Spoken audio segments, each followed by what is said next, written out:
estou convencido de que todos nós precisamos de restauração. E Deus é o único poderoso para restaurar. E Ele tem prazer em restaurar. Há tantas áreas de nossas vidas que precisam de restauração. Talvez seja a restauração de sentimentos. Temos sentimentos confusos, sentimentos pecaminosos, como ira, como raiva, como a falta de amor, perdão, a falta de alegria santa em Deus, a falta de prazer nas coisas de Deus, sentimentos pervertidos, e precisamos que Deus restaure os nossos sentimentos. De repente, a área que carece de restauração seja as vontades. Você e eu temos vivido vontades pecaminosas, distantes de Deus, as vontades que o mundo tem, vontades de glória própria, vontades de sucesso em coisas passageiras, às vezes até vontades em coisas que em si não são pecaminosas, mas que as vontades são, porque elas são impostas a que sejam realizadas independente de se Deus quer ou não. Vontades as mais diversas, que não nos ajudam, pelo contrário, nos distanciam de Deus, nos faz nos perder, nos dominam, e com a vida bagunçada, sofrida, com a vida completamente perdida, nós estamos precisando de restauração. De repente pode ser também dos pensamentos, um mundo não vigiado muitas vezes, nem nós adultos, nem da nossa parte como pais nas nossas crianças. É um mundo muito fácil de ser vivido em todos os pecados, porque nós não estamos vendo, né? Então você pensa o que quer e acha que tem o direito de pensar o que quer. Em outras áreas até tem regulagem, tem leis, mas nos pensamentos não. E aí eu penso qualquer coisa. Eu penso que eu quero, como eu quero, quando eu quero. Talvez agora estejamos nessa luta. Talvez nossos filhos estejam com os pensamentos em qualquer coisa lá fora. Não estão pensando em Deus, não querem pensar em Deus. Então divagam em seus pensamentos. Pensam em alguma história criada, brincam nos seus pensamentos, criam uma realidade paralela, pensam em alguma coisa que vai acontecer depois do culto.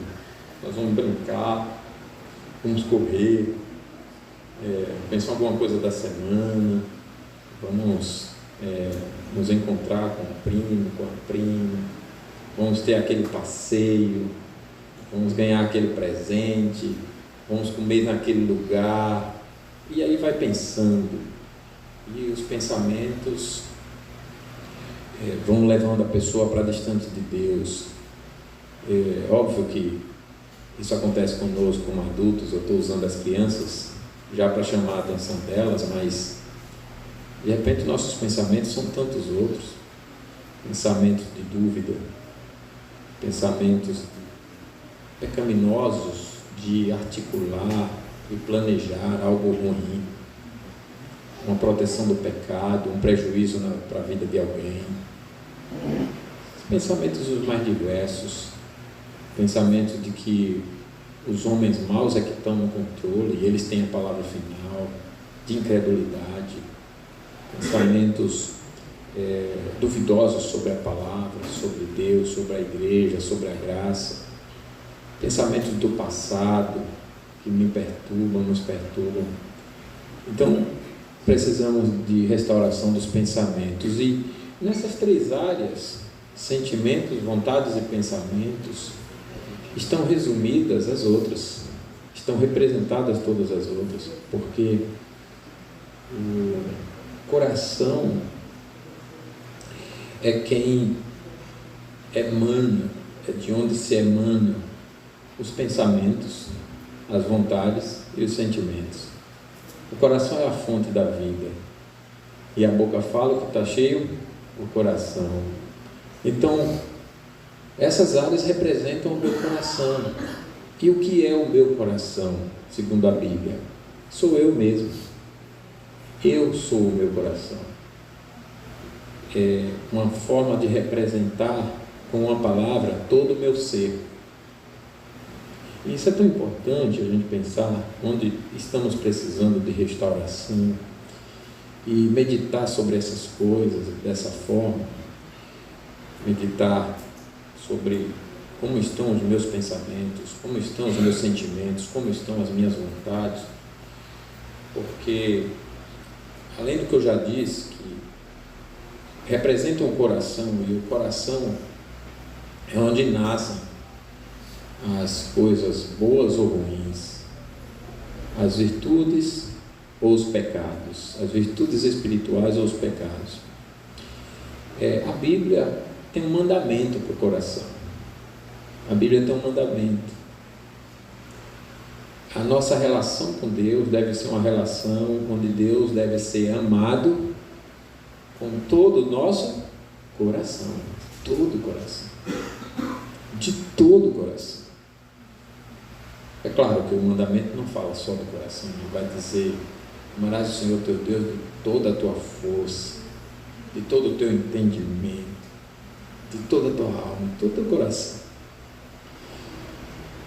E os pensamentos, como eu disse, não é um terreno sem lei. Você tem lá em Colossenses, o próprio Senhor, Deus, né? Porque quem escreve é Paulo. O Senhor Deus, que é o dono da palavra, falando para o seu povo, a sua igreja, que nós devemos pensar, se fomos ressuscitados com Cristo, nas coisas lá do alto, onde Cristo vive, assentado à direita de Deus.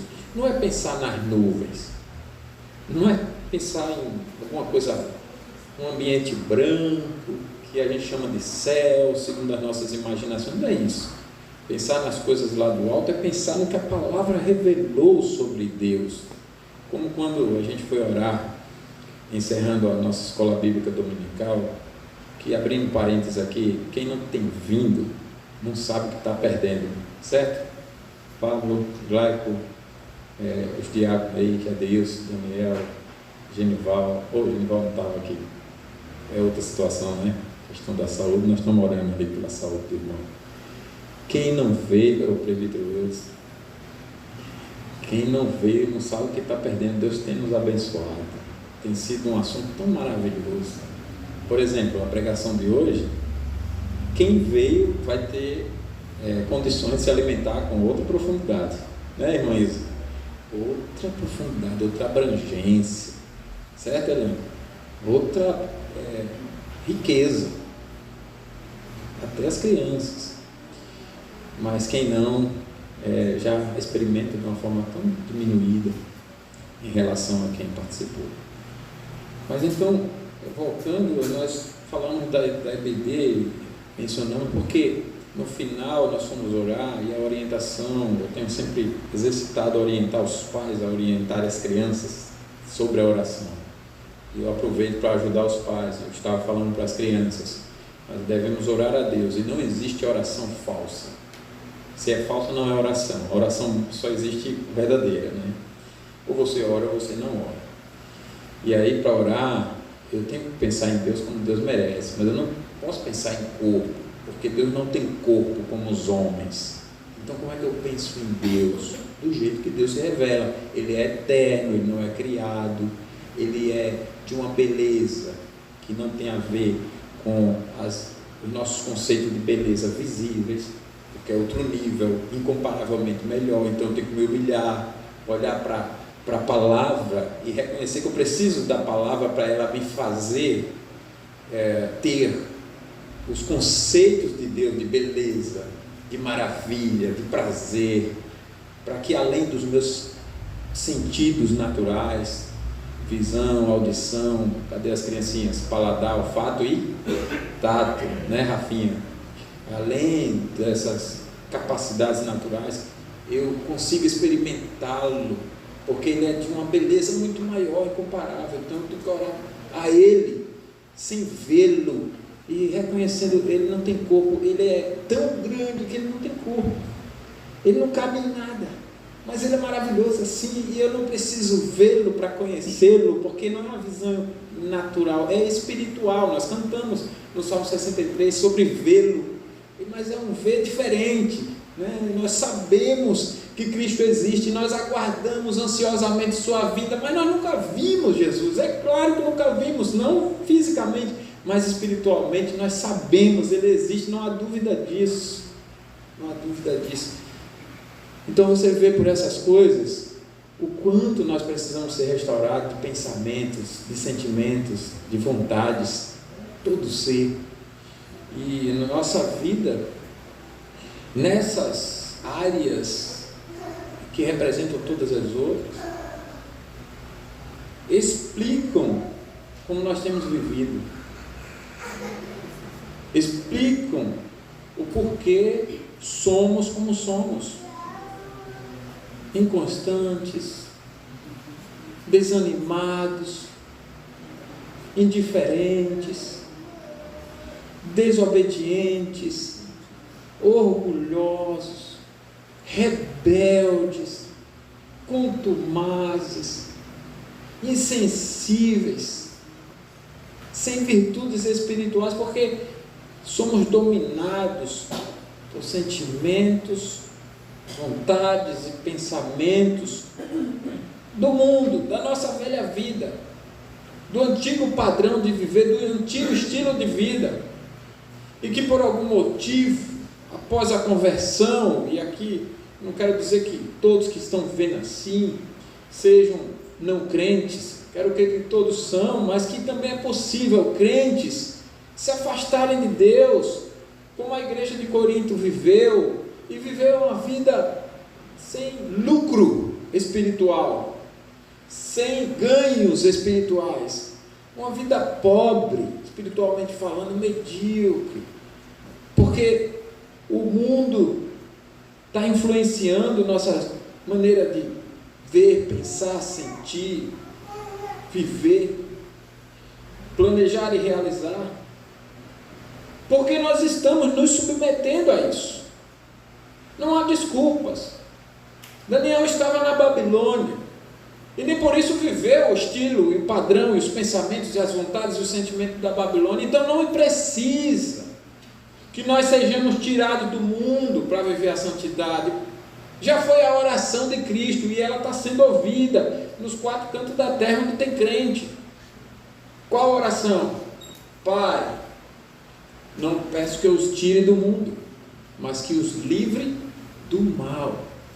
Os livre do mal. Então, a questão é nossa. Nos perdemos. Fizemos como o filho pródigo.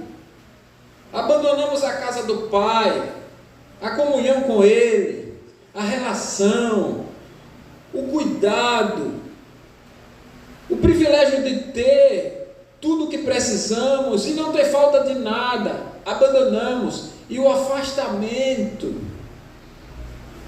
trouxe as consequências que tinham que trazer, porque o salário do pecado é a morte. Trouxe perda, trouxe humilhação, trouxe pobreza, trouxe todos os sentimentos ruins, e agora afastados, não importa se criança, adolescente, jovem, adulto, idoso, estamos aqui carentes de restauração, carentes.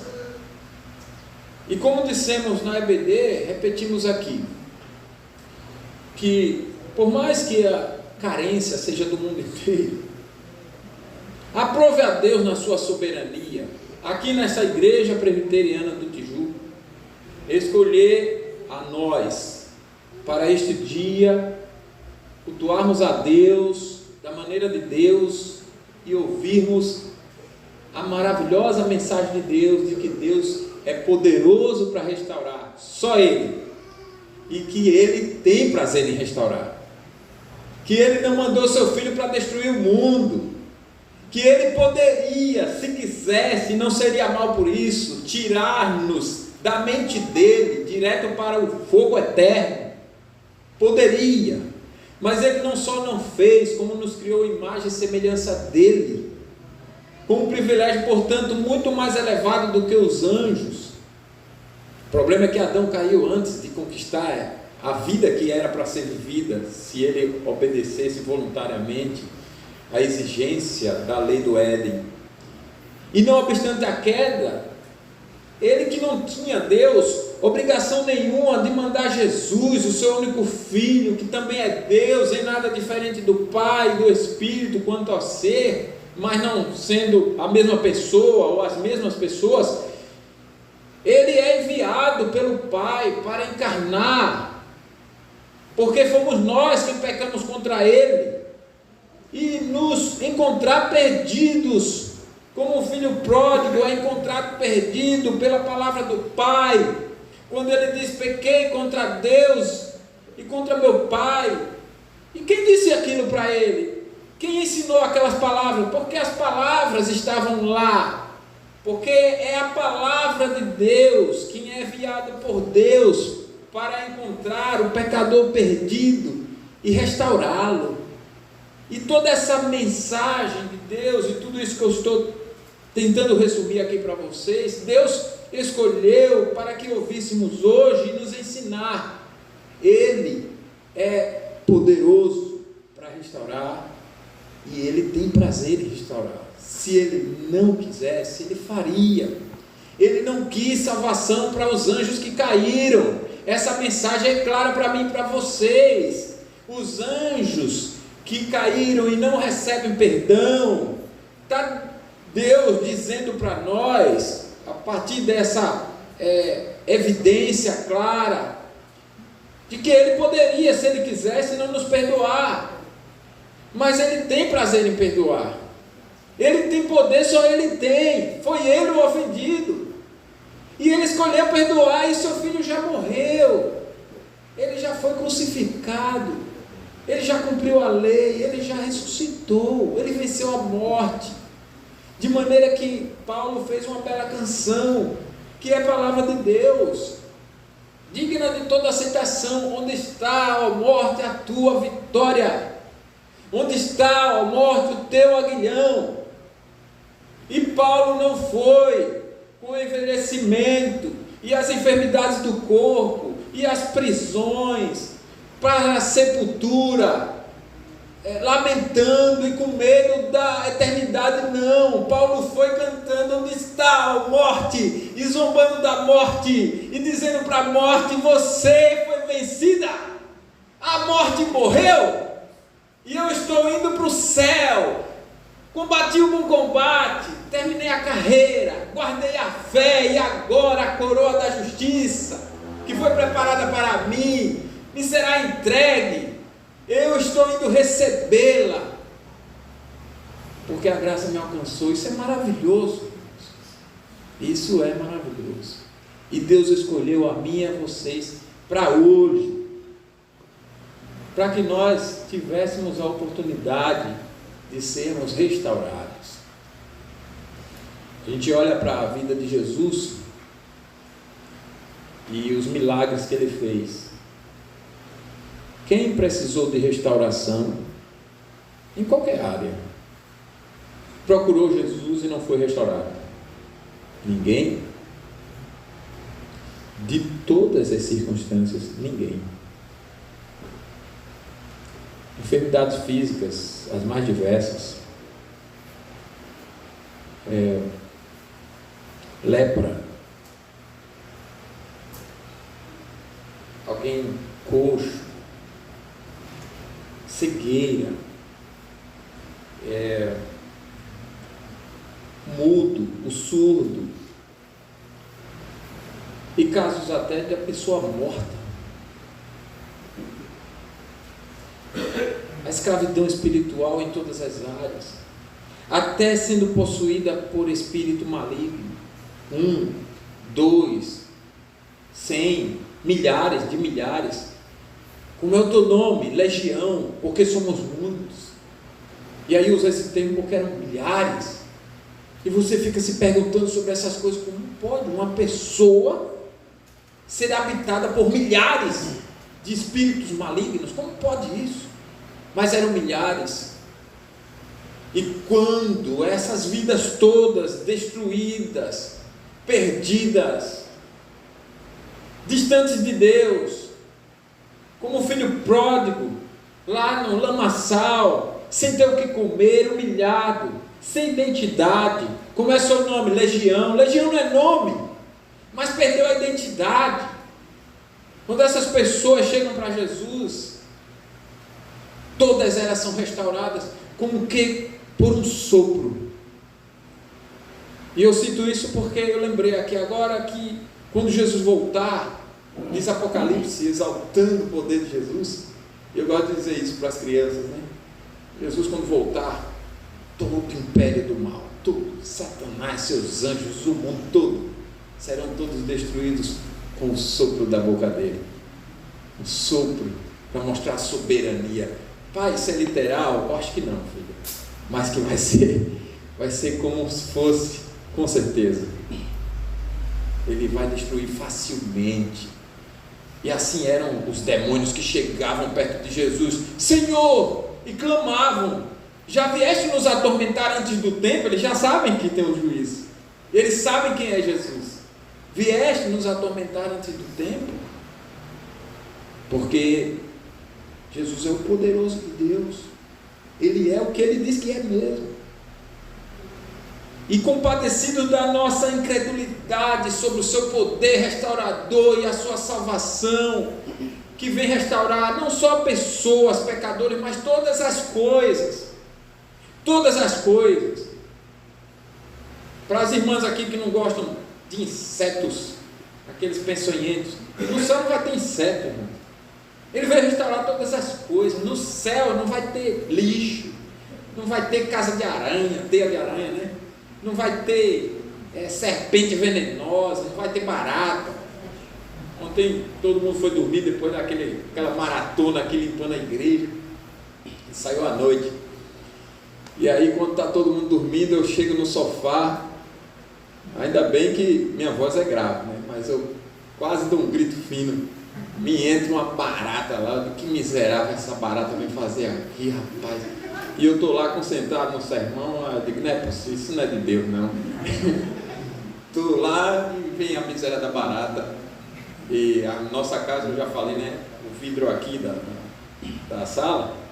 Aí a casa do vizinho é bem acima, olhando para nós. Eu digo, não é possível que eu vou agora atrás de uma barata e o vizinho vai ver eu aqui. O maior tropeiro, sabe? Uma guerra com a barata aqui. Não sei se Mônica acordou, eu lá não acordou não, coitada. Aí estava cansado, porque eu fiz barulho. Eu e aquela barata, foi uma guerra daquelas. No céu não vai ter barata. Olha que maravilha, né? Mas não queira o céu só porque não tem barata, irmão. Mas Jesus é o assunto, né? É muito melhor. Ele veio restaurar todas as coisas. E a incredulidade humana é tão grande que quando ele estava na cruz, ele que até os demônios reconheceram, ele é o poderoso, e tiveram medo dele. Os judeus estavam lá arrogantes, nos representando. Vejam bem isso. Quando você lê sobre alguém na Bíblia, ela está falando sobre você, sobre mim. Judas, os apóstolos, os judeus, os fariseus, qualquer pecador, gentios, quem for, está falando sobre mim e sobre você. E Jesus na cruz, ele faz uma oração: Pai, perdoa-lhes, porque eles não sabem o que fazem. Ou seja, eles não sabem quem eu sou. Eles não sabem que eu poderia não estar aqui se eu quisesse. Se eu quisesse, eu destruiria o Império Romano, ó, com um estalar de dedo, só de olhar.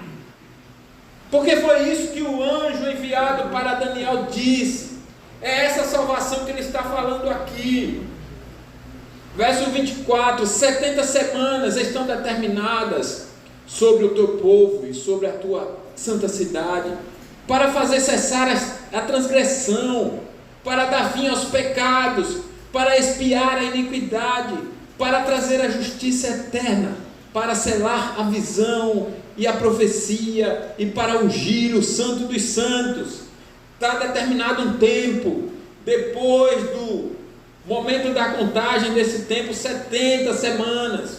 Eu já expliquei o que significa aqui: 490 anos, 70 semanas, 25. Sabe e entende. E agora ele vai dizer quando começa a contagem, desde a saída da ordem para restaurar e para edificar Jerusalém, até ao ungido, ao príncipe, 7 semanas e 62 semanas, as praças e as circunvalações se reedificarão, serão restauradas, serão reconstruídas, mas em tempos angustiosos. Não é fácil. Jesus não experimentou uma conquista fácil, foi muita angústia, foram tempos angustiosos. Ele foi o homem que mais sofreu. Mas o anjo está falando disso, do poder de Jesus Cristo, de restaurar todas as coisas. O pecado é destruído, a iniquidade. Quando significa o pecado é destruído, significa você, escute bem isso, você que é convertido, o seu velho homem morreu. Então eu não posso chegar aqui e dizer bem assim: eu sou desaforado porque eu sou assim mesmo, não levo desaforo para casa, por exemplo. Não, a fala agora é outra.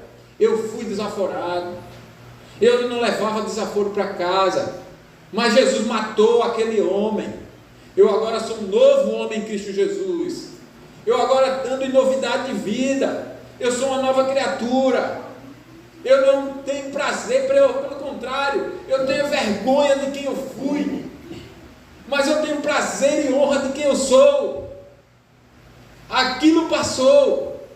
Eu morri com Cristo e eu ressuscitei com Cristo. Eu fui restaurado, eu fui reconstruído, eu fui criado de novo em Cristo Jesus. Essa é a mensagem do anjo: restauração de todas as coisas. E aí, repetindo, para não ficar dúvida, mas também para ajudar quem não tem acompanhado desde o início: por que 7? Por que 70? Por que semanas? Por que contagem de anos, dias em semanas? Porque, como já dissemos, o povo hebreu, né? Eu disse os judeus, mas os judeus, ficam só os judeus depois da divisão do reino, não é isso? Porque o povo de Deus adota didaticamente a contagem que fizesse referência ao quarto mandamento. Qual é o quarto mandamento? Crianças, qual é o quarto mandamento? Honra teu pai e tua mãe. Repita comigo.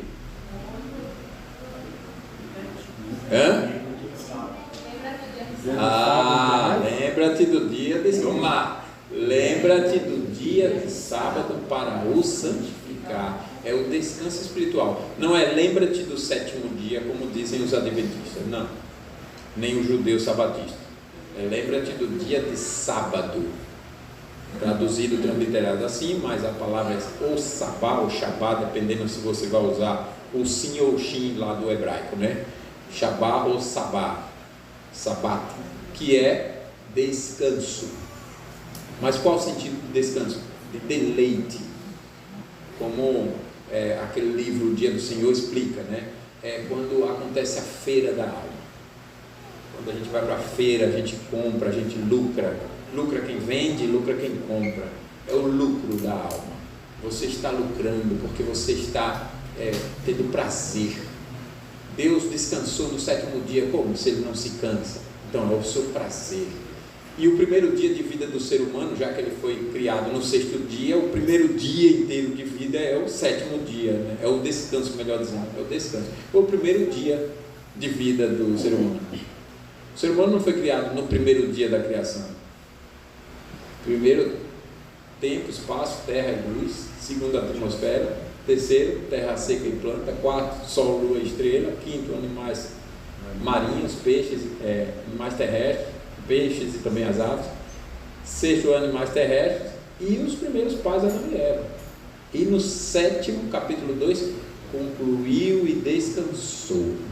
Concluiu e descansou. Então o primeiro dia de vida de Adão e Eva foi um descanso. Cansado de quê? De nada. Não tem cansaço, não é nesse conceito. Nós fomos criados para o descanso, não de preguiça, não de cansaço físico. O descanso é deleite, que faz você ficar animado e ser mais trabalhador. Ontem a gente argumentava, foi uma bênção, a gente está aqui, eu tinha estudo com o conselho, 6h30 da manhã, estava aqui. 6h40, é isso, né? Já trouxe a esposa e as crianças, porque as mulheradas aí, a mulherada tinha acertado uma limpeza, uma faxina e tal, que viraram isso aqui de cabeça para baixo. Só não lavaram o telhado, né? Vai ficar para a próxima versão, né? E eu estava pensando, que alegria, que clima gostoso, motivação. E eu cheguei em casa, num cansaço físico assim, mas num ânimo. E estou aqui no ânimo, acordamos cedo de novo hoje, no ânimo. E eu pensei assim, quando a gente se aproxima de Deus, o ânimo não para, né? Eu conheci uma professorinha de 73 anos, crente, presbiteriana. Gostei de conhecer aquela senhora essa semana, Dona Débora. Ela vai essa semana lá para Aracaju. E Dona Débora, aposentada, professora há mais de 20 anos de língua no Mackenzie. Eu fui mostrar o projeto que os irmãos conhecem, que eu fiz em língua portuguesa, né? E ela amou o projeto e tal. Eu conversando, ela para frente. Me aposentei, pastor, mas eu não quero ficar parada e já trabalha para lá e trabalha para cá e viaja no Brasil inteiro. E eu lá, digo, sua geração está morrendo, irmão. Eu fico preocupado com a minha igreja, porque é a geração animada para frente. Está tudo morrendo assim, né? Não estou dizendo que vão morrer rápido não, viu, dona Deise? Mas é uma geração que está deixando de existir, animada com 70. Aí ela, para me humilhar mais ainda, né? Pastor, minha mãe tem 99, está lá durinha. E não quer ninguém nem dando banho, nunca precisamos ajudar ela em nada. Ela que se vira lá nos 30, né? Eu digo, que coisa, 99? Aí eu conheço uns jovens, adolescentes, tudo novo. Ô irmão, estou cansado. Cansado do quê? Acordei agora 10 horas, 9 horas. Não, que negócio é esse? Cansado olha, quando a gente se distancia de Deus, é isso mesmo, é um cansaço atrás do outro. Faça um teste. Se nós não viéssemos hoje aqui para a reunião de oração cedo, não acordássemos cedo, etc. Acordássemos agora, 11 da manhã, você acha que você estaria descansado? Não estaria. Não estaria. Porque esse cansaço, ou melhor, esse descanso, é algo muito maior, algo muito melhor. E os judeus estão contando isso, com a ênfase nesse descanso. Só que uns, entre a massa de judeus, de povo de Deus, de hebreus, começando lá a contagem depois da libertação da escravidão do Egito, contaram com a compreensão espiritual correta, mas a maioria não, transformou isso em apenas um ritual, uma prática só. A respeito disso, a palavra de Deus escreve. Existem coisas para serem seguidas, mas não como eles fizeram. Eles transformaram aquela prática, como pode estar acontecendo conosco aqui agora. O descanso é espiritual, mas de repente a gente nunca tem experimentado esse descanso espiritual, porque a gente só vem. Se der coragem para abrir a boca para cantar, só canta. Se der vontade de ouvir, a gente até ouve, mas não se relaciona com Deus, não experimenta de Deus, de Jesus, da sua palavra. Então eles usaram a didática de contar com essa ênfase no descanso, e os piedosos usavam disso com tanta alegria, no seu sentido espiritual, virar o descendente da mulher, o Cordeiro de Deus, o profeta maior do que Moisés, o rei maior do que Davi, e ele virá. E agora com Daniel, é o Filho do Homem que vai descer do céu, né? Cada vez mais a palavra está falando sobre esse Messias, esse Salvador, esse Jesus, esse Cristo. e Ele é o Filho de Deus, Ele é o ungido, e Ele vem restaurar todas as coisas. E como Ele fala dessa forma, para repreender a percepção limitada e pecaminosa do homem, Ele fala das 7 semanas para a restauração do templo. Ele divide os 70 semanas, está lá em Levítico 25:8, essa contagem, né? Eles falam que cada dia é um ano, e aí contém 7 por causa do sistema sabático. Então, 7 semanas, 49 anos, 70 semanas, 490 anos, que de fato se cumprem. Quando o povo vai ser liberto até Jesus voltar, é 490 anos. E quando o decreto vem, porque o texto diz, desde a saída da ordem para restaurar, desde a saída da ordem, historicamente, depois você lê, que ordem? Quando acontece essa ordem para restaurar? Quem? O povo. Ele já falou aqui no verso 24, estão determinadas 70 semanas sobre o teu povo. Então a ordem do povo, que Jeremias já tinha recebido a revelação antes, sobre esse cativeiro, 70 anos vão ficar aí, e Deus deixa o povo 70 anos, que se a gente olhar pelo período de rebelião, quanto tempo de rebelião? O povo é retirado no ano 1445 da escravidão do Egito, e aqui nós estamos na Babilônia, no ano 600 e pouco. 70 anos foi pouco tempo, né? Porque passaram 800 anos em rebelião, e Deus dá um cativeiro de 70, mas o povo achou demais. E quando lê Lamentações de Jeremias, a gente vê quantas dores, quanto sofrimento, quantas humilhações. Deus não brincou.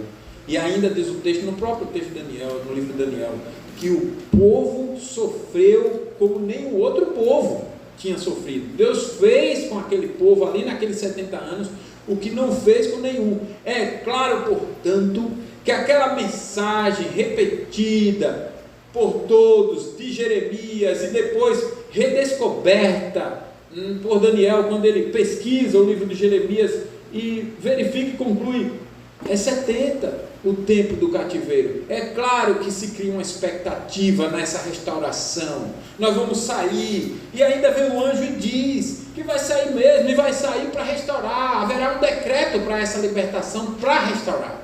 Um decreto ordenando restaurar. Restaurar o quê? O templo. Restaurar a casa de Deus. Restaurar o povo. Está aqui a ordem. Então a mensagem é muito clara. Mas será que o entendimento espiritual estava sendo percebido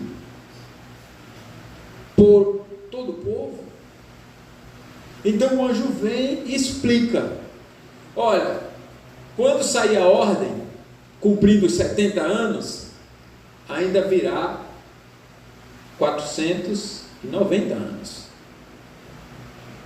Em outras palavras, não é essa a restauração, não é essa a libertação. Nós estamos falando de algo muito maior. Deus está anunciando aqui algo muito maior. Não é apenas reconstruir uma casa feita por mãos humanas. O que era o templo ali? Era uma construção humana para a habitação dos deuses. Mas esse conceito já está na Bíblia desde o Éden. Deus, quando diz que criou todas as coisas no espaço de 6 dias, Ele que é Deus, que é além de comparação e que não cabe na criação, Ele tem que se humilhar muito para habitar no céu. Imagine na terra, no céu dos céus, onde só Jesus entrou. Ele tem que se humilhar muito para entrar. Agora você imagine entrar no universo e entrar no planeta Terra. É uma humilhação atrás de outra. Ele está se humilhando, ele vai para o Éden. Mas ele está dizendo com isso, eu criei uma raça, um povo, e escolhi esse povo para conviver como família desse povo, e eu fiz uma casa, não por necessidade minha, mas por necessidade da criatura que eu criei para morar comigo. Só que essa criatura ainda não está vivendo tudo o que era para viver, então eu coloquei no Éden, que é muito melhor do que hoje, mas é incomparavelmente inferior ao céu dos céus, A habitação de Deus, que Jesus chamou de na casa de meu Pai há muitas moradas, ainda é muito menor, por isso que há ainda uma expectativa maior. E ali o Éden era onde Deus encontrava diariamente com o seu povo.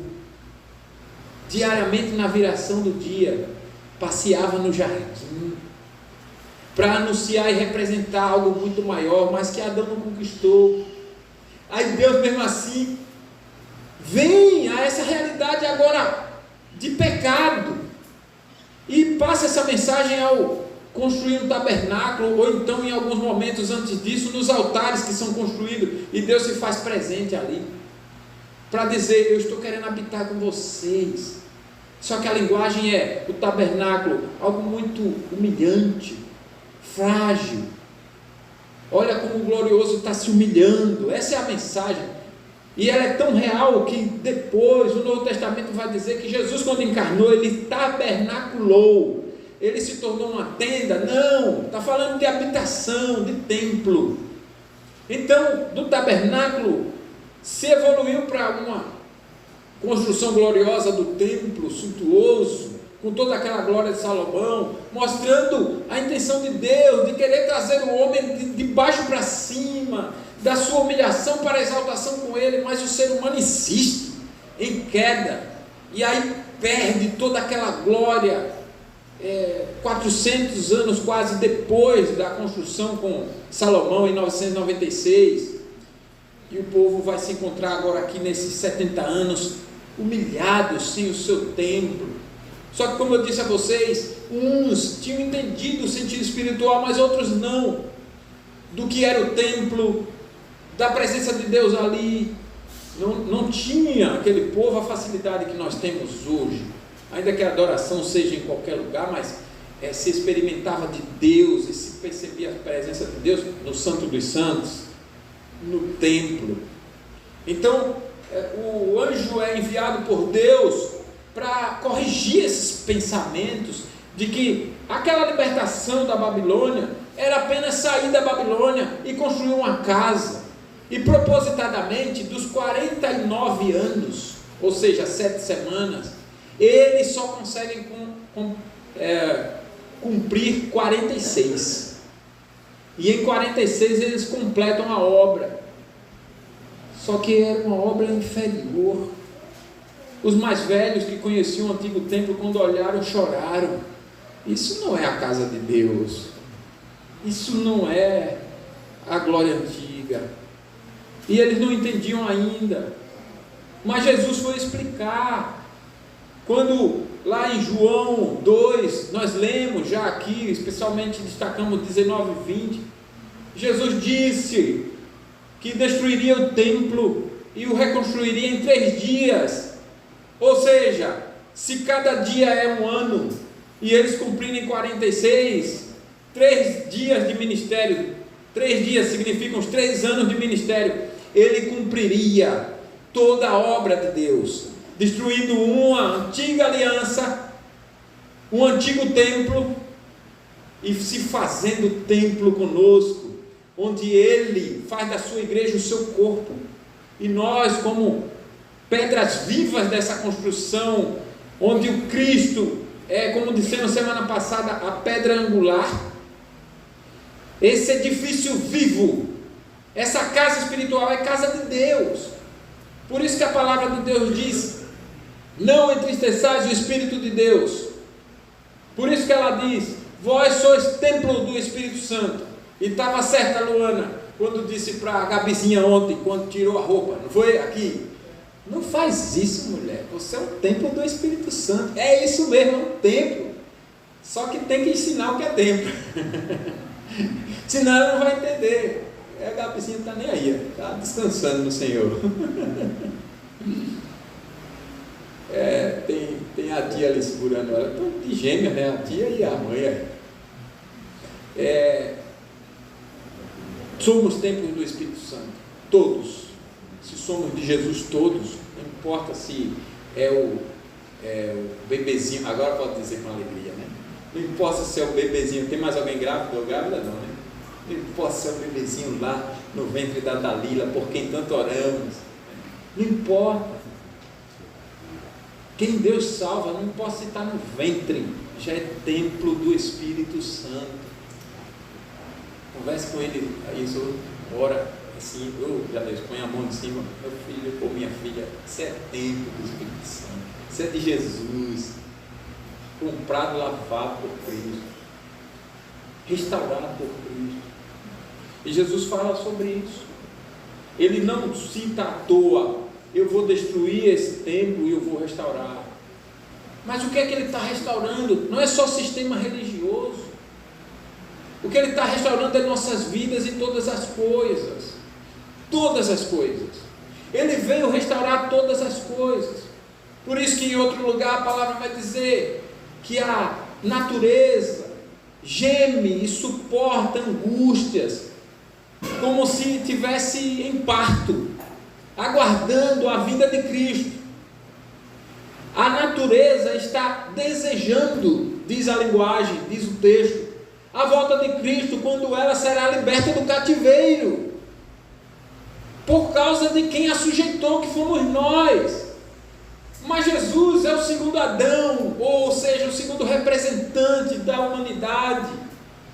A humanidade que foi caída, ele veio levantar e fazer desse povo restaurado, um povo dele, que ama a palavra, que ama o acima de todas as coisas, em exclusividade, com todo o coração, o deseja, o busca, e não o troca por sujeiras dessa vida, por lixos, por confusões, por conceitos reduzidos, distorcidos da realidade. Não se deixa ser conduzido por aparência de uma riqueza, ou de uma glória, ou de um sucesso visível somente, não. O seu prazer está muito além, está naquilo que não vejo, mas que é real, é a realidade, Cristo, a sua palavra, a sua obra de salvação, redenção, a sua restauração. Uma criança crente não troca Jesus por brinquedo, por desenho, por brincadeira, por conversa sobre qualquer assunto, por ficar olhando a água lá dentro da garrafa. Não fica assim. Uma criança crente fica com o coração em Deus, na palavra, em Cristo. Ela tem prazer. Ela tem prazer no que Deus é. Ela tem prazer em buscar a Deus, em conhecer a Deus, em servir a Deus com alegria. Uma igreja crente, realmente, é uma igreja que vive liberta dos pecados e alegre no Senhor, vivendo voluntariamente o serviço que é da graça. E é importante a gente entender aqui tudo isso, para entender essa mensagem. Quando o anjo fala para Daniel, para que Daniel falasse para o povo, e traz de Deus essa mensagem, restaurar o templo. O que é que significa isso? Eu disse que é a restauração de todas as coisas, mas veja, o templo era lugar de adoração. Então, uma primeira coisa que nós precisamos aprender é que a restauração começa quando Deus restaura a nossa adoração a Ele. O que significa a mensagem? Deus restaura a nossa adoração. Muitas vezes, o que só Deus merece, nós colocamos na família. O que só Deus merece, o marido coloca na esposa, a esposa no marido. O que só Deus merece, os pais colocam nos filhos, os filhos nos pais. O que só Deus merece, nós colocamos nos bens materiais, nas glórias passageiras. O que só Deus merece, nós trocamos. Não é à toa que a palavra de Deus também revela que Jesus passa por essa prova, porque Adão caiu nela, mas a tentação de Jesus é muito maior. Ele está há 40 dias em jejum, e a primeira tentação é: transforme pedra em pães. E Jesus responde com a palavra: está escrito, não só de pão viverá o homem. Seria pecado Jesus transformar a pedra em pão? Por um lado, não. Mas no sentido, no contexto, no propósito de Satanás, sim. Então Jesus resiste. Não vou. Não vou comer. Não vou transformar. Salta-te daqui. Olha a sugestão de Satanás. A sugestão é morte. Leva para um lugar alto, um penhasco, e diz: salta-te, porque está escrito que os teus anjos darão ordem a teu respeito. E Jesus corrige: mas também está escrito: não tentarás o Senhor teu Deus. Ele não mandou eu fazer isso. Mas era verdade que estava escrito que os teus anjos darão ordem? Era. Mas não era para ser aplicado daquela forma. Então você vê como Satanás usa a própria palavra, é a tentação, e aí fecha com chave, não de ouro, né? Satanás fecha essa tentação, levando Jesus para mostrar as glórias do mundo, e diz: tudo isso te darei se prostrado me adorares. E a imediata resposta de alguém profundamente ofendido por uma proposta indecente de Jesus é: está escrito, somente ao Senhor teu Deus adorarás e só a Ele prestarás culto. E Satanás vê que não tem como tentar Jesus. Ele é o Filho de Deus, que o venceu ali. Satanás é a serpente que foi pisada na cabeça por Jesus naquela tentação vencida. E logo Satanás sai da presença de Cristo e os anjos vêm adorá-lo. A adoração, irmãos. A adoração tem a ver com serviço voluntário completo, onde todo o meu ser é dedicado ao adorado. A adoração acontece quando todo o meu ser está voltado para o objeto da adoração. Por isso Jesus disse: aquele que ama seu pai e sua mãe mais do que a mim não é digno de mim. O marido que ama a esposa o marido, os pais os filhos seus pais, não são dignos. Por isso há tantas passagens mostrando tantos servos fiéis pagando com a própria vida o preço da fidelidade.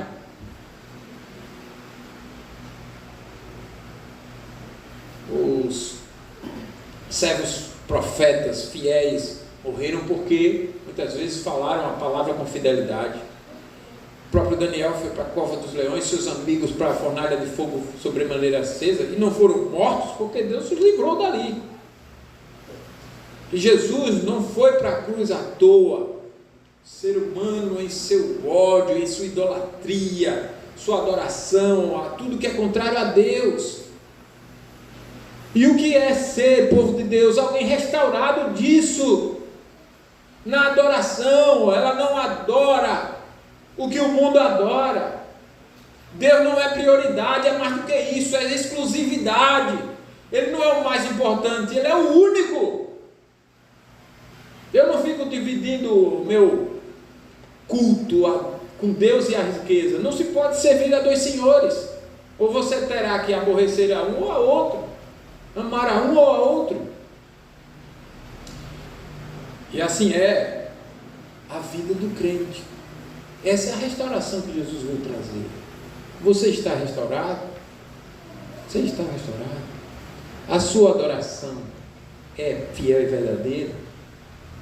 Porque quando a mulher samaritana foi encontrada por Jesus ali naquele poço, e ela perguntou, vendo que ele era de Deus, homem de Deus, como ela mesma disse, por causa do contexto que vocês conhecem, Jesus disse para chamar o marido, e ela disse: não tenho marido, e ele disse: disseste bem, porque 5 maridos já tiveste, e esse que agora tem não é teu. E ela: como que não contei minha vida? Ela: vejo que és profeta. Então ela tinha uma dúvida, uma angústia, e ela aproveita, já que é profeta, onde é que se deve adorar? No monte? Aonde? No templo? E Jesus responde: vem a hora e já chegou, em que os verdadeiros adoradores adorarão o Pai em espírito e em verdade, porque são estes que o Pai procura para seus adoradores. Não é no templo. Isso aqui não é mais um templo, isso é uma casa. Não podemos chamar a igreja de templo. Na verdade, não é nem igreja. Igreja somos nós. E templo somos nós.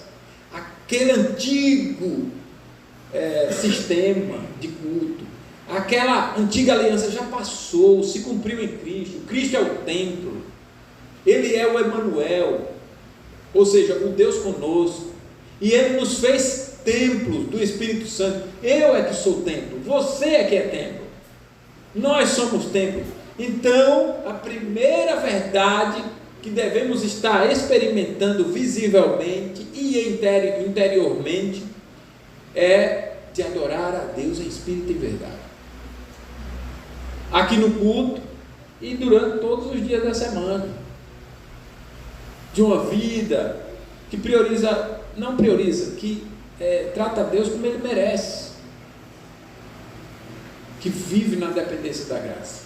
A outra coisa, para finalizar, significa aqui, que Ele restaura a habitação. Ele restaura a adoração, é o que significa a restauração do templo, mas o outro significado é, Ele restaura a habitação. A habitação. Você é uma casa limpa para ser habitada? Quando foi falado sobre os demônios, na palavra de Deus, possuindo pessoas, Jesus disse que se alguém fosse libertado do Espírito, e essa pessoa não fosse salva pela graça, e continuasse vazia aquela casa, quando o Espírito voltasse a encontrar-se vazia, ele habitaria e traria outros demônios piores. Outros demônios piores. Vocês estão ouvindo? Estão vendo como é clara a questão do templo e seu significado? O que é que significa templo na Bíblia? Adoração e habitação. Adoração e habitação. Eu sou um templo que precisa ser restaurado na adoração e restaurado como habitação. Deus não habita em lugar sujo. Ontem, na limpeza toda pela providência divina, Deus já sabia que eu ia pregar nesse texto, né? Porque Ele quem escolhe. E aí Ele providencia sem nós combinarmos. Eu nem estava sabendo. Quando eu combino algo com minha esposa na quinta ou foi sexta-feira, ela disse, não, que acertamos para limpar a igreja lá. E eu fiquei pensando, quando terminou aqui, que hora nós saímos aqui? Umas 5? 7? O sol ainda fora, eu nem olhei. 7 horas, 19 horas. Eu fiquei pensando, como é gostoso você desfrutar de um ambiente limpo, né? Como é gostoso. Você chega num lugar, o cheiro é outro. Alguém até me comentou assim, eu vi que até a rampa ali estava mais clara, mais branquinha. É gostoso mesmo, e não queira ser uma pessoa suja não. Se eu tiver dinheiro, eu tenho uma casa top, toda mobiliada e limpinha. E para mim, todo ser humano deveria viver muito bem, assim. E Deus, você acha que Ele gosta de sujeira? Não gosta de sujeira, não gosta de desordem, bagunça, não gosta dessas coisas. E isso tem uma linguagem espiritual. Quais são as sujeiras nossas? Você acha que incredulidade é limpeza? Você acha que pensamentos maus são limpeza, são purezas para Deus? Sentimentos ruins de ódio, de rancor, de orgulho, de vingança, de soberba, de idolatria. Você acha que tudo isso é limpeza? Isso é sujeira, irmãos. Ele tem que limpar tudo isso, ele tem que tirar de dentro, ele tem que purificar, ele tem que restaurar essa vida. Por isso que quando ele libertava alguém dos espíritos malignos, ele convertia, para que a casa fosse habitada. E quando os demônios chegassem, essa casa é habitada. Por que os demônios não conseguem habitar em nós? E não ficam, nem conseguem ficar nem ao redor de nós. A Bíblia diz que eles ficam em derredor. O demônio, o diabo e seus anjos ficam em derredor. O que é derredor? É porque os anjos ficam ao redor. E dentro eles não entram porque nós somos templo do Espírito Santo. E essa obra não muda mais, irmãos. Nós já somos templos do Espírito Santo. ele não consegue habitar. Mas se somos casas espirituais, vivamos como casas espirituais. E mesmo como casas espirituais, como nós ainda bagunçamos as coisas, né? E de repente o que você está vivendo é essa bagunça. Você está como um jardineiro plantando erva daninha na sua casa, no seu jardim, no jardim da sua casa. Você não planta aquelas flores belas que exalam perfumes da graça. Você não planta. Você ainda está como o velho homem. E eu espero que por isso você entenda porque Deus deixou a santa ordem dele para nós cultuarmos a Ele todos os dias, ininterruptamente, através de orações, orar sem cessar. Não significa que você feche os olhos de adoro, não é isso, mas em comunhão com Deus, seus pensamentos em Deus, onde você medita, uma meditação de qualidade, com alegria, na palavra, pode ser até com um versículo, mas passa o dia todo, como disse Spurgeon, fazendo como uma criança, põe um versículo na língua como uma bala e fica mexendo para lá e para cá, saboreando o doce. Você gostou do exemplo, né? Eu vi que você gostou. Ele gosta de doce, aí já chegou e olhou para mim, gostei dessa bala aí. Aí põe mais a bala é a palavra, que não dá diabetes, não tem problema nenhum, pode chupar que só. E daí você fica ali saboreando, bem-aventurado, feliz, esse que já consegue ser assim, e medita dia e noite, incansavelmente, dia e noite. Por isso que a palavra de Deus fala da família, viu? Se reunir. E a gente estudava essa semana, vendo os puritanos lá, eles disseram que tem que começar o dia, por causa de toda a teologia bíblica, a família tem que começar o dia, depois da devocional particular de cada um, a família se reunindo, e no rigor da palavra, eles chegam a dizer, o lar tem que exalar Deus, na hora do culto, nenhum membro pode ficar fora. Ô pai, eu estou aqui no banheiro e só sai, não, vem para cá, vai para o culto, ninguém fica fora. Assim como agora, qual é a ordem de Deus para os diáconos? Não deixe ninguém nos corredores fazendo nenhuma atividade, culto assim. Da mesma forma a família, ao ponto de, se chegar alguém visitando, vem para o culto. Não, mas eu não sou crente, não importa, está na minha casa, a ordem é minha.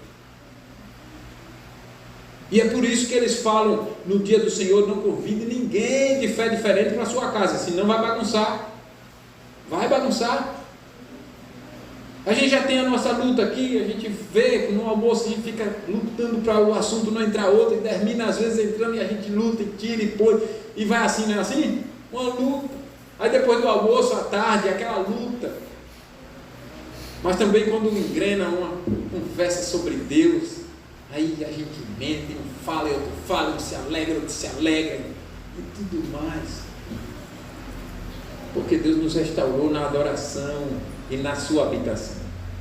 Nós somos habitação de Deus. Por isso Paulo disse, hoje já não sou eu quem vive, mas Cristo vive em mim. Então, irmãos, sejamos verdadeiros adoradores. Busquemos a Deus para sermos restaurados. Procuremos a Ele, reconhecendo o Senhor, que eu preciso de restauração. Eu não estou te adorando como o Senhor merece. Eu não me alegro em Ti como o Senhor merece. E eu não sinto nojo do pecado como o pecado realmente é e como o Senhor o vê. Eu acho demais 1 minuto de oração, 2, meia hora nem se fala, 1 hora para mim é impossível, o dia todo para mim é impensável. Jesus ficou 40 anos, só milagre, mas Moisés também ficou, 40 anos não, 40 dias, mas Moisés também ficou. Mas mais do que isso, a Bíblia fala de Enoque, 365 anos em comunhão com Deus. Só que a Bíblia fala de algo muito maior, a restauração, quando ela se completar, vai ser uma eternidade. Não é que estão sentando, não, mas é Deus adorado em tudo, adora no trabalho, com o meu trabalho, é adorado com a conversa saudável, santa, para a glória de Deus, é adorado com os pensamentos, é adorado com os planejamentos e realizações, é adorado com os entretenimentos, as brincadeiras não são contraproducentes, no momento para quem não tem o que fazer, não, até as brincadeiras são pensadas, dirigidas pela palavra. Os desenhos, lá em casa a gente fica numa briga, né? Vai colocar desenho, Irmãos Cracks, por exemplo, tem o que ensinar? Tem, eles aprendem, pronto, então vai assistir esse. Vamos assistir qualquer baboseira. Não pode, porque tem que edificar, glorificar a Deus, mas é para Deus ser adorado em tudo isso, em todas as coisas. Eu não estudo por estudar, eu estudo para conhecer a Deus, eu trabalho para conhecer a Deus, tudo é para conhecer a Deus. O mundo é que compartimentaliza as áreas do saber e diz que não tem nada a ver com Deus. A restauração faz o contrário. Eu tenho português porque pela linguagem eu leio a palavra e conheço a Deus, ou inglês, ou grego, ou hebraico, que é como estão escritos os originais, e eu estudo essas coisas e quero conhecê-las para conhecer a Deus, não para dizer que sei. Dizer que sei é uma vaidade pecaminosa sem valor que morre com você. Mas eu quero muito mais, eu quero saber do Senhor, e tudo que existe é para isso. A criação está assim, gritando sem voz, para que nós conheçamos o Senhor e adoremos o Senhor. A palavra está fazendo isso. E como é maravilhoso você pegar qualquer área da vida. Eu conheço história para conhecer a Deus.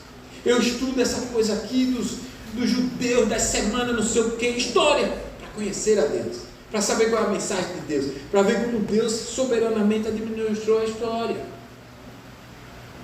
Então busquemos, irmãos, restauração de Deus, da nossa adoração, reconhecendo que eu não estou assim, como Daniel esteve, como Enoque esteve, como Moisés esteve, como Davi esteve, como Salomão, como os apóstolos, como Maria, mãe de Jesus, José, o seu esposo, Isabel, Zacarias, aquele Simeão que se alegrou quando pegou Jesus no braço. Agora posso descansar, porque as minhas mãos pegaram a salvação. E até João Batista se alegrou no ventre. O pequeno se alegrou aí, não? Peça a Deus também a restauração da sua vida como casa de Deus. Senhor, eu não estou uma casa limpa, eu estou uma casa suja, cheia de ervas daninhas ao invés de flores da graça, e eu não canto os hinos espirituais do Senhor, a minha alma não canta as canções do Senhor, não apenas repetir o salmo, mas cantar para Deus em adoração a Deus, se alegrando em Deus. Eu não canto. Senhor, restaura-nos.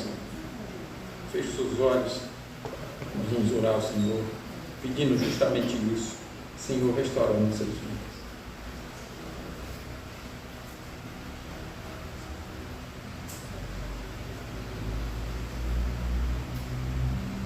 Senhor, não há dúvida que Tu és Deus. Até o incrédulo reconhece isso pela realidade de ser imagem e semelhança do Senhor. Não há dúvidas de que o Senhor é o Todo-Poderoso, de que o Senhor é bondoso, maravilhoso, amoroso e perdoador. Não há dúvida que o Senhor é justo, cumpre a Tua palavra, tanto de graça quanto de juízo. E não há dúvida de que este dia foi separado na eternidade pelo Senhor, para que, ainda havendo tempo de restauração, de recomeço, nós pudéssemos ouvir essa mensagem da graça para a nossa restauração. Muitos estão hoje na eternidade sem o Senhor, clamando, mas não há mais esperança. Não há mais esperança para Judas, não há mais esperança para aquele mundo, aquelas pessoas da época de Noé, não há mais esperança para os que morreram em Sodoma e Gomorra, não há mais esperança para milhares de milhares que já partiram sem Cristo, mas há esperança para nós. e a tua palavra foi preparada pelo Senhor e separada para hoje, apesar de mim, para dizer para mim e para os meus irmãos que devemos buscar-te de todo o nosso coração, buscar o Senhor enquanto se pode achar, invocar enquanto está perto, para que o Senhor se deixe ser achado e nos restaure. E o Senhor que convoca a que te busquemos é o Senhor que também nos faz te buscar. Por isso, te exaltamos, te bendizemos, te adoramos e pedimos, Senhor, compadeça-te de nós e restaure nossas vidas, restaure nossos pensamentos, nossas vontades, nossos sentimentos, nosso coração, a nossa adoração, para que não somente no culto, mas pelo estilo das nossas vidas, pela administração do nosso tempo, das nossas finanças, dos nossos recursos, pela administração do nosso lar, da nossa família, pelos planejamentos e realizações, nós venhamos a te adorar, te servindo voluntariamente com alegria em todas as áreas, como santos escravos, onde a vontade que prevalece é do Senhor. Mas, muito mais do que isso, como filhos amados, como quando Cristo, que estava indo à cruz, disse: faça-se a tua vontade, não a minha, mesmo não sendo a vontade pecaminosa de Cristo. Que te adoremos verdadeiramente, que o Senhor nos restaure também como casa espiritual, a habitação do Senhor. Ó Pai, tira o orgulho da nossa igreja. Por que não vir à reunião de oração de manhã cedo? Por que não se relacionar? Por que não ter prazer em passar tempo um com o outro? Por que não? Por que não vir à escola bíblica? Podemos mudar o nome, momento de meditar na Tua palavra. Por que não? Restaura a nossa igreja, para que tenha prazer de se relacionar com uma igreja, pelo prazer que temos em Ti, e não vivermos uma espiritualidade camuflada, falsa, fingida, hipócrita, vazia, sem experimentarmos de Ti. Que não sejamos crentes hoje, incrédulos na semana, que não sejamos crentes em alguns comportamentos, incrédulos nos pensamentos e nas vontades, nos sentimentos.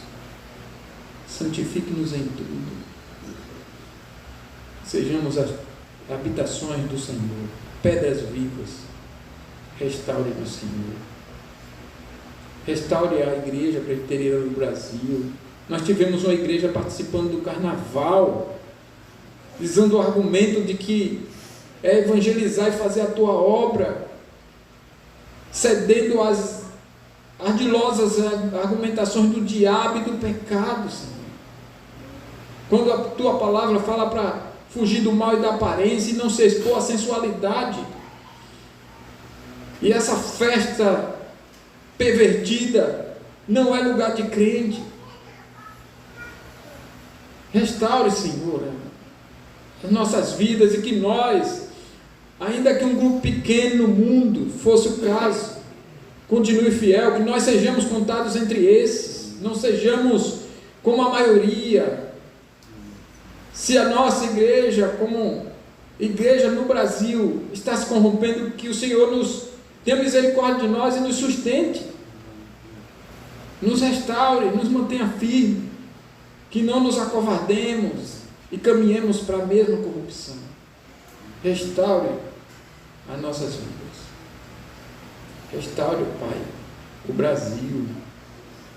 A igreja cristã moderna não tem sido sal e mundo desta nação, que vive perdida no conceito de justiça, de política, na cosmovisão, na visão de mundo, no entendimento do que é a educação, a saúde, o trabalho, a economia.